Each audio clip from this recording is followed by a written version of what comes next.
we are kicking off our Women's Week after International Women's Day on Sunday with a conversation about women and mental health.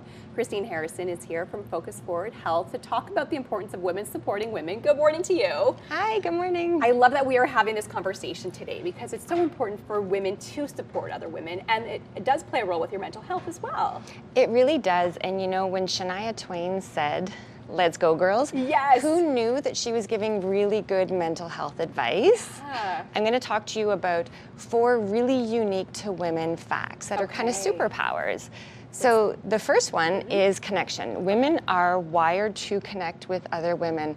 There's information from way back with women's circles of how it can actually help us regulate our ANS, our autonomic nervous system.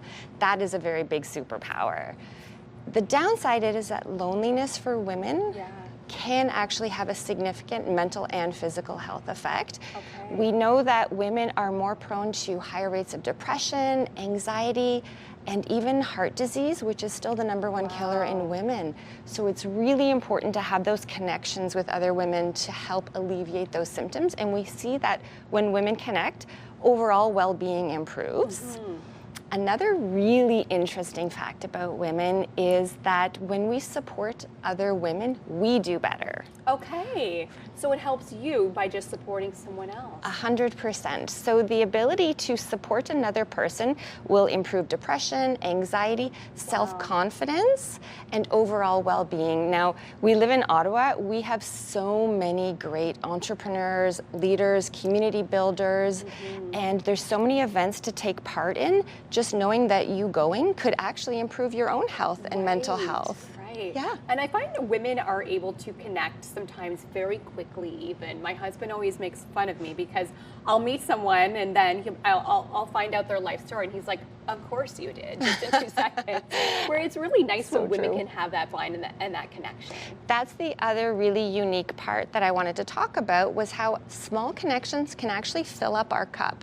So there's lots of data and some really interesting meta papers that talk about small connections being sufficient for connecting. So that can be a quick coffee chat, a walk in the morning, even just a call on the way or to from work. Women carry so much invisible load that it can be really busy and they may feel overwhelmed to have connections, but those little ones actually matter. Okay. So even having that quick connection maybe at a coffee shop or the phone call in the morning. For women who do have a harder time connecting, what's your advice to them?